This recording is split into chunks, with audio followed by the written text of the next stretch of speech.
Ce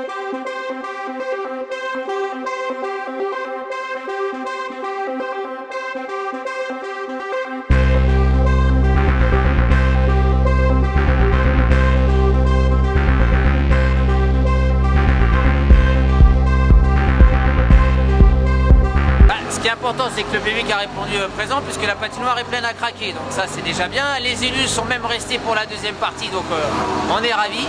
Et surtout que la deuxième partie va être encore plus péchue que la première, puisque la première on était plus sur une présentation de gala traditionnelle. Et la deuxième partie, on a voulu un truc qui s'enchaîne plus, sans blabla, sans trop de salut, où tous les patineurs et patineuses se succèdent à travers une petite liaison qu'ils ont improvisée, qu'on a un peu managée, mais ça reste de l'improvisation, pour qu'ils rentrent dans un aspect un peu plus spectacle que compétition, et en général ça plaît bien. C'est une sorte d'hommage aussi après les compétitions. Ah bah de toute façon la tournée équipe de France là, cette année elle arrive un petit peu tôt après la fin de saison parce qu'ils n'ont pas eu vraiment le temps de se reposer.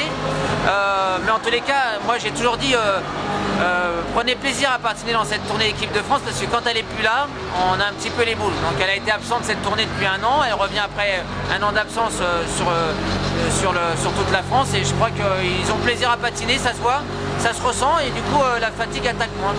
C'est l'occasion de faire un petit bain de foule naturellement et de recevoir des il y a plusieurs, cette tournée elle sert à plusieurs choses. C'est que déjà le souhait de la Fédération Française des Sports de Glace, c'est que ces champions de temps en temps font patiner des patineurs locaux. On les présente le soir à travers 2 ou 3 numéros. Ensuite, ces gens-là, le public qui a vu ces numéros qu'on est en train de présenter ce soir à la télévision, sont contents de les voir en vrai, avec la puissance, parce que la télévision efface malheureusement un petit peu l'aspect technique et la puissance que ça dégage sur glace. Là, ils le voient en vrai, et puis après, ça permet aussi aux patineurs de se lâcher un petit peu plus en gala, d'assurer des quadruples, voire des triples axels, pour qu'en compétition, ça passe encore plus facilement. Quelles sont les prochaines dates après Épinal là?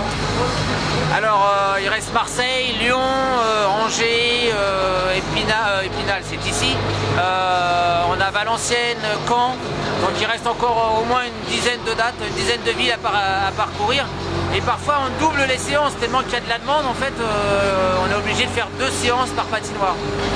C'est un vrai état d'esprit et un esprit de groupe, ça renforce la cohésion un peu ce genre de... C'est un esprit de famille, parfois évidemment après quelques jours de communauté, il y a toujours quelques gens qui s'engueulent, mais dès le lendemain en fait ça repart et puis voilà. C'est normal de temps en temps qu'il y ait un petit peu de tension, mais je ressens aucune jalousie entre les uns et les autres. C'est-à-dire que parfois avec la hiérarchie, on pourrait sentir des gens qui ont un peu la grosse tête, et là c'est pas du tout le cas de cette équipe de France. D'ailleurs ils m'ont très bien accepté alors que je fais partie d'une vieille génération par rapport à eux, et ça c'est plutôt appréciable. Vous personnellement, c'est que là toujours autant aux commentaires à la télé? Bah, je dirais aux commentaires un peu moins qu'à ce que la présentation du soir quand je fais un gala, parce que là au moins j'ai la réaction du public qui se marre aux 2-3 bricoles que je sors, donc du coup j'ai un retour direct. Les gens ils sont pas en train de me critiquer, ils sont pas en train de me balancer un scud par réseaux sociaux, donc je prends plus de plaisir là finalement aujourd'hui qu'à par rapport à la télévision, parce que la télévision on se sent un peu frustré de ne plus pouvoir utiliser certains mots qui pourraient être sortis de leur contexte, analysés, et puis les gens qui vous veulent du mal, de toute façon ils pourront toujours s'exprimer. Hein.